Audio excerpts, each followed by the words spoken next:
अस्सलाम वालेकुम। आप देख रहे हैं पाकिस्तान एट 7 और मैं हूं नाजिया अशर। सबसे पहले एक नजर डालेंगे आज की टॉप स्टोरीज पर। हुकूमत कहती है कल अदम तंजीमों के गिर्द घेरा तंग किया जाएगा।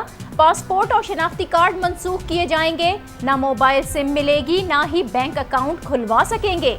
फिर भी आज लाहौर में काउंटर टेररिज्म डिपार्टमेंट की कार्रवाई। न सिर्फ मनशियात बल्कि भारतीय पासपोर्ट्स और मोबाइल सिम्स भी बरामद हुई।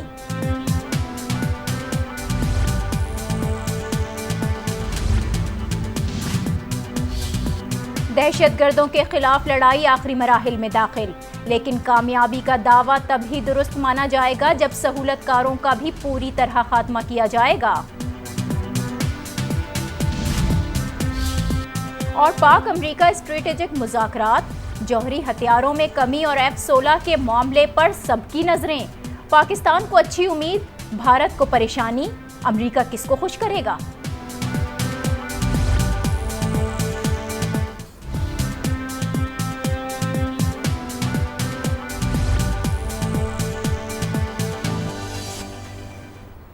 ऑपरेशन ज़र्ब-ए-अज़्ब के आगाज़ पर आम तासुर ये था कि दहशतगर्दी के खिलाफ जंग में पंजाब की कारकर्दगी सबसे बेहतर है। यहीं एपेक्स कमेटी का क़याम अमल में आया। पंजाब में ही एपेक्स इजलास सबसे ज़्यादा हुए हैं, जबकि दहशतगर्दों के खिलाफ सिंध में रेंजर्स और बलूचिस्तान में FC की मदद ली जा रही है। लेकिन पंजाब में जब भी रेंजर्स को बुलाने की बात हुई, सूबाई हुकूमत ने इनकार किया है। अब इसी सूबे से एक खबर ऐसी आई है जिसने दहशतगर्दी के खिलाफ ऑपरेशन की कामयाबियों पर कई सवालिया निशान लगाए हैं। खबर यह है कि लाहौर के इलाके बाटापुर से एक ऐसे पुलिस एहलकार का मामला सामने आया जिससे न सिर्फ मनशियात, भारतीय पासपोर्ट और मोबाइल सिम्स बरामद हुई हैं। ये खबर एक ऐसे वक्त में सामने आई है कि जब दहशतगर्दी के खिलाफ जंग हतमी मराहिल में दाखिल हो चुकी है। गुज़िश्ता रोज़ वफाकी वज़ीर दाखिला की सरबराही में होने वाले अहम इजलास में दहशतगर्दों के गिर्द घेरा मज़ीद तंग करने का फैसला किया गया है। फैसले के तहत कल अदम तंजीमों के कारकुनों के पासपोर्ट्स और शनाख्ती कार्ड्स मनसूख कर दिए जाएंगे। ऐसे अफराद बैंक अकाउंट्स भी नहीं खुलवा सकेंगे। मुश्तबा अफराद को मोबाइल फ़ोन सिम्स और ड्राइविंग लाइसेंस के हुसूल से भी महरूम कर दिया जाएगा। आर्मी चीफ में ये भी ऐलान कर चुके हैं कि दहशतगर्दी के खिलाफ जंग हतमी मराहिल में दाखिल हो चुकी है। ऐसे में पुलिस एहलकार से भारतीय पासपोर्ट्स और सिमें मिलना यकीनन संगीन अमर है, जिससे जहन में शकूक पैदा होते हैं कि शायद कानून नाफिज करने वाले इदारों में मजीद काली भेड़ें मौजूद हैं। और ये भी वाज़ेह रहे कि कराची में भी इसी तरह की खबरें सामने आती रही हैं कि टारगेट किलिंग की वारदातों में पुलिस का असलहा इस्तेमाल होता रहा है। दूसरी तरफ पाक अमरीका वजारती सतह के स्ट्रेटेजिक मुज़ाकरात का छठा है। मुज़ाकरात में अगरचे माशी और दिफाई ताउन समेत कई ऐसे मामलात हैं जिन पर बातचीत हो रही है, तहम सबसे ज़्यादा अहमियत F-16 तैयारों के मामले को दी जा रही है। आज के प्रोग्राम में हम इन्हीं मौज़ूआत को उठाएंगे, लेकिन पहले एक ब्रेक। देखते रहिए Pakistan at 7।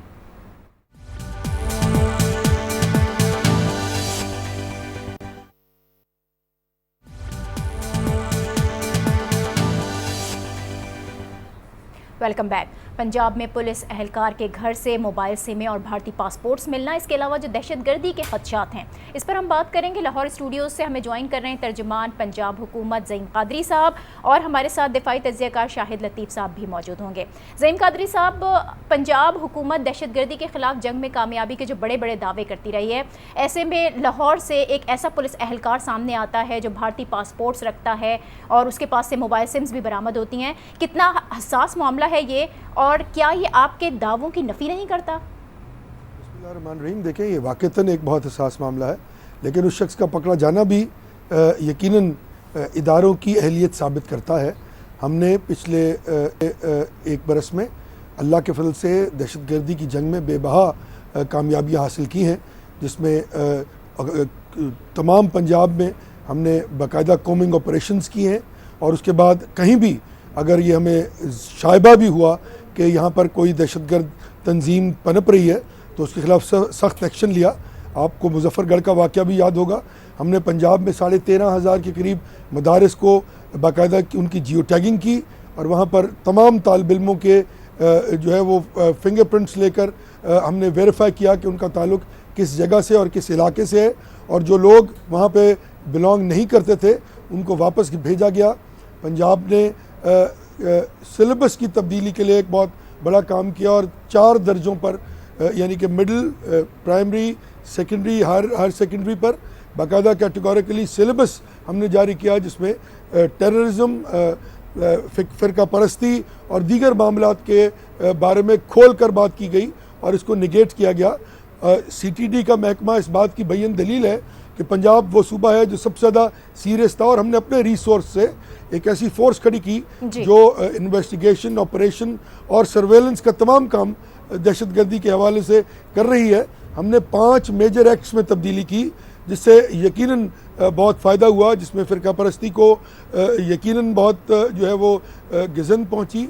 Wall choking act हो, लाउड स्पीकर एक्ट हो, हेट स्पीचेस एक्ट हो, हेट मटेरियल एक्ट हो, हमने उनको रिफर्बिश किया, रिविजिट किया और ज़हीम कादरी साहब, आपने से ज़्यादा कर दिया। हुकूमत ने जो किए हैं दहशतगर्दी के खिलाफ खात्मे के लिए जो इकदाम उठाए, खासतौर पर पंजाब हुकूमत ने, आपने बहुत सारे इदारों की कारकर्दगी से हमें आगाह किया।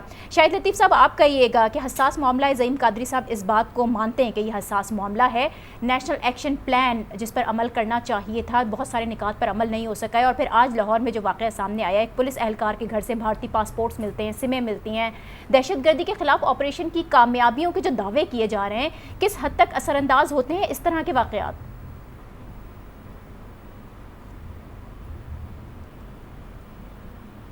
शाहिद लतीफ़ साहब, आप मुझे सुन सकते हैं? शाहिद लतीफ़ साहब से हमारा राब्ता मुनक़ता हुआ है। ज़हीम कादरी साहब, आपने बहुत सारी जो कार्रवाइयाँ थी पंजाब हुकूमत की, उनसे हमें आगाह किया। अब ये कहिएगा कि जब सूबे में रेंजर्स को बुलाने का कहा जाता है तो आप इनकार करते हैं। अब आपकी हुकूमत क्या सिर्फ इस एक एहलकार के खिलाफ कार्रवाई करने वाली है या फिर एक, जाहिर है इसके पीछे एक पूरा नेटवर्क होगा, तो क्या पूरे नेटवर्क का सफाया किया जाएगा? जी, यकीनन इस नेटवर्क का सफाया करना काउंटर टेररिज्म डिपार्टमेंट जो है उसका काम है, वो अपना काम शुरू कर चुके हैं और इंशाअल्लाह ताला तमाम नेटवर्क को जो है वो अनर्थ भी किया जाएगा, बिहाइंड बार्स भी किया जाएगा, सज़ा भी दिलवाई जाएगी।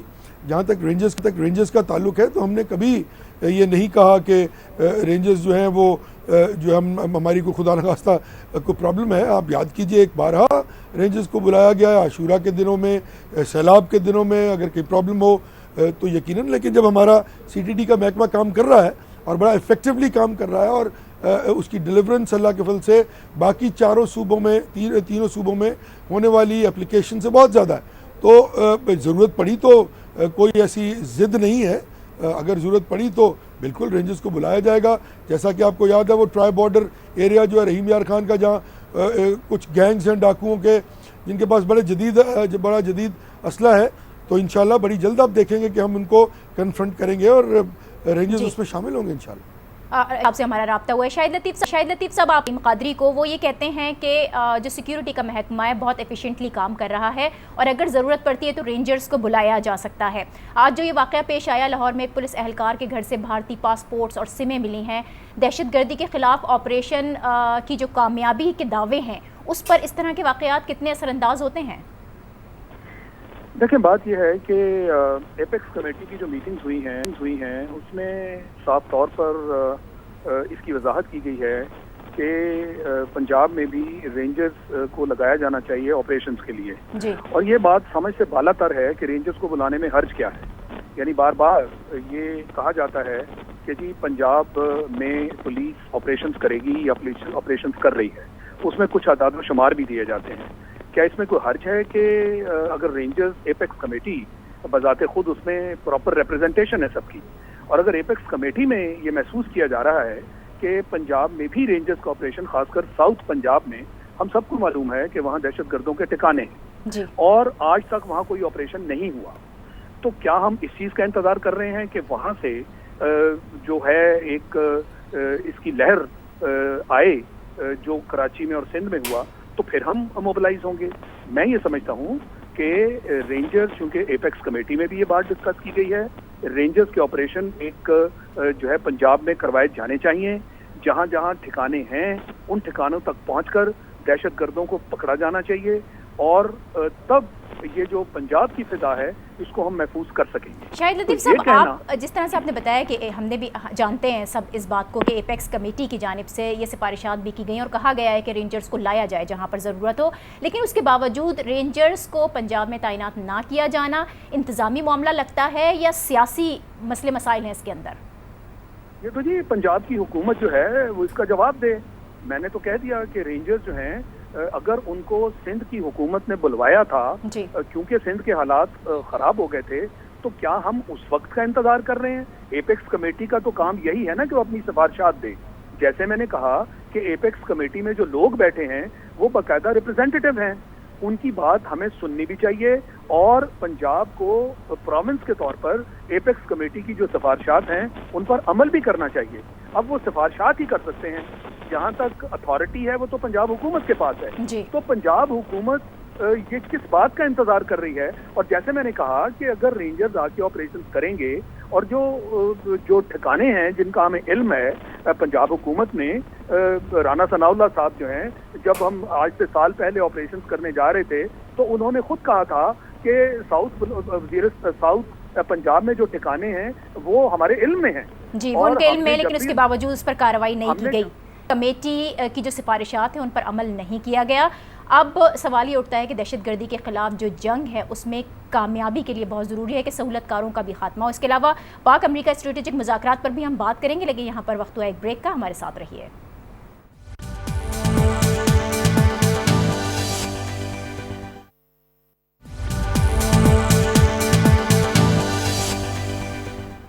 Welcome back. ब्रेक पर जाने से पहले हम बात कर रहे थे कि एपेक्स कमेटी की जो सिफारिशात पेश की जाती हैं उन पर अमल नहीं किया जा रहा है। ज़हीम कादरी साहब, अब आप ये बताइए कि करंट सिचुएशन क्या है, सूबे में ऑपरेशन की क्या सूरत हाल है, खुसूसन जो सहूलतकार हैं उनके खिलाफ क्या कार्रवाई की जा रही है और क्या आप इनके खात्मे की कोई डेडलाइन दे सकते हैं? नहीं, देखें, ये तो एक अनप्रेसिडेंटेड जंग है और कोई भी शख्स इसके खात्मे की दिन या गारंटी नहीं दे सकता कि कब तक ये जो है ये ख़त्म होगा टेररिज्म के स्ट्राइड। लेकिन जिस तरह पाक अफवाज और हुकूमत, चारों सूबों की हुकूमतें और पूरी कौम मिलकर उसका ये रिजॉल्व है कि इंशाअल्लाह ताला हम इस मैनस को, इस बुराई को जल्द अज जल्द ख़त्म करेंगे। तो मैं नहीं समझता कि जब पूरी कौम यकसू हो जाए किसी इशू पर तो कुछ चंद मुट्ठी भर लोग जो हैं वो सस्टेन कर पाएंगे। आपने सहूलतकारों की बात की तो 748 के करीब सहूलतकारों को न सिर्फ गिरफ्तार किया गया बल्कि उनके केसेस भी कोर्ट में भेजे जा रहे हैं। मनी जो पैसे की ट्रांसफ़र है उसके तरीक़ेकार को भी गवर्नमेंट, CIA, हमारी FIA, हमारे दीगर तमाम महकमे मॉनिटर कर रहे हैं। अल्लाह का फजल है कि अब वो स्ट्राइड नहीं है और वो अब अवेलेबल रिसोर्स उनके पास मौजूद नहीं है, इसलिए वो 2-3 माह बाद किसी सॉफ्ट टारगेट पे जो है वो हमलावर होते हैं। इंशाअल्लाह ताला जिस तरह कौम यकसू है हम कोशिश करेंगे और इंशाअल्लाह कामयाबी पाक अफवाज के और पाकिस्तानी हुकूमत के कदम चूमेगी और इंशाअल्लाह दहशतगर्दी को हम जड़ से उखाड़ देंगे। दहशतगर्दी को जड़ से उखाड़ देंगे। बहुत शुक्रिया ज़हीम कादरी साहब। शाहिद लतीफ़ साहब, दहशतगर्दी के ख़ात्मे की जब हम बात करते हैं तो ये तो सारे वो अंदरूनी मसाइल थे सिक्योरिटी के जिन पर हमने बात की। अब हम अगर पाक अमेरिका स्ट्रेटेजिक मुज़ाकरात की तरफ देखें जो कि इस वक्त जारी हैं, अमेरिका ने पाकिस्तान से जौहरी हथियारों में कमी का मुतालबा किया है, जिसके जवाब में पाकिस्तान ने सिक्योरिटी मसाइल को समझने का मुतालबा किया है। क्या पाकिस्तान अमेरिका को कायल कर सकेगा अपने पॉइंट ऑफ व्यू पर? देखिए, ये पुराना मुतालबा है। सारी जो खेल है वो है ही इस सिलसिले में कि पाकिस्तान को कैसे रजामंद किया जाए कि वो जौहरी हथियार कम करे। कभी हमारा जो जौहरी प्रोग्राम है उसके रोल बैक की बातें शुरू हो जाती हैं, कभी कैप करने की बातें शुरू हो जाती हैं। तो मैं ये समझता हूँ कि पाकिस्तान का जो जौहरी प्रोग्राम है वो दुनिया और ख़ासकर मगरब में और अमेरिका में वही सबका जो है वो सबके निशाने पर है।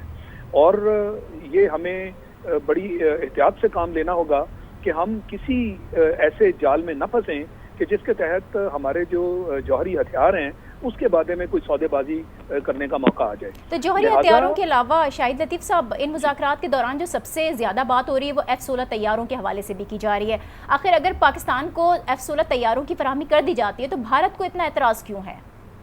देखें, ये भी जो F-16 तैयारों की बात की गई और हमें चंद दिन पहले स्टेट डिपार्टमेंट के एक नुमाइंदा जब उनसे सवाल किया गया कि जी आप ये जो F-8 F-16 तैयारों की बात कर रहे हैं, इसके ऊपर आपकी क्या कंडीशंस क्या होंगी, तो वहाँ से कहा गया कि जी वक्त आने पे वो कंडीशंस भी हम बताएंगे। अब नजर आना शुरू हो गया, यानी A-8 F-16 तैयारे, क्या उसकी कीमत ये है कि हम अपने जौहरी हथियारों के बारे में कोई सौदा करें? ये हरगिज ऐसा नहीं हो सकता। और F-8 F-16 तैयारों की क्या वैल्यू है? पाकिस्तान अल्हम्दुलिल्लाह हमने अपना JF-17 तैयारा तैयार कर लिया है। अब हमारे साथ कोई हमें ब्लैकमेल नहीं कर सकता। और ये जो JF-17 है, ये बिल्कुल F-16 के हम पल्ला है, और इंशाअल्लाह वक्त आने के साथ साथ आपकी पूरी एयरफोर्स में JF-17 ही जो है वो पुराने जहाजों को रिप्लेस करता जाएगा। लिहाजा हमें इन चीजों के बारे में बाकायदा सोच समझ कर, और अमेरिका से इस बात पे हमें बाकायदा जो है वो शिकायत भी करनी चाहिए कि हिंदुस्तान जो है वो तो बिलियंस की पूरी दुनिया से आर्म्स की शॉपिंग कर रहा है, और अमेरिका ने खुद कहा है कि इंडिया जो है वो सबसे बड़ा जो है इस वक्त बायर है। अच्छा, आप ये कहिएगा कि क्या पाकिस्तान इस पोजीशन में है शाहिद साहब कि वो कंप्लेन कर सके, शिकायत कर सके अमेरिका से? पाकिस्तान और अमेरिका के इस वक्त जो करंट सिचुएशन में जो ताल्लुकात हैं वो कैसे हैं? कई ऊंच नीच आए, लेकिन अब इस वक्त आप किस तरह से देख रहे हैं? मुख्तसरन सा बताइएगा। देखें, हमें तो अपने मफाद को देखना है ना। पूरी दुनिया में देख लीजिए, जब गल्फ वॉर हो रही थी तो तुर्की से अमेरिका ने पैसेज मांगा था वहां से अपने जहाजों के लिए। तो तुर्की ने अपनी कैबिनेट में जब मीटिंग पूरी की असेंबली में, उसके बाद उन्होंने कहा कि सॉरी हम ये काम नहीं कर सकते। तो क्या कर लिया तुर्की का आपने? हमें अपने मफादात को देखना है, हमें ये नहीं देखना कि हमारे ताल्लुकात क्या हैं। और पाकिस्तान को अपने मफादात को देखना है। बहुत लतीफ़ साहब, आपका ऑपरेशन ज़र्ब-ए-असद पे हमने बात की, और पाक अमेरिका ताल्लुकात, ख़ासतौर पर जो स्ट्रेटेजिक डायलॉग जोन है, इसमें हम कहाँ पर खड़े हुए हैं। हमें वो फैसले करने हैं जिसमें हमारी कामयाबी हो और जिसमें हमारी सलामती हो। इसी के साथ मुझे दीजिए इजाज़त, कल आपसे फिर मुलाकात होगी। अल्लाह हाफ़िज़।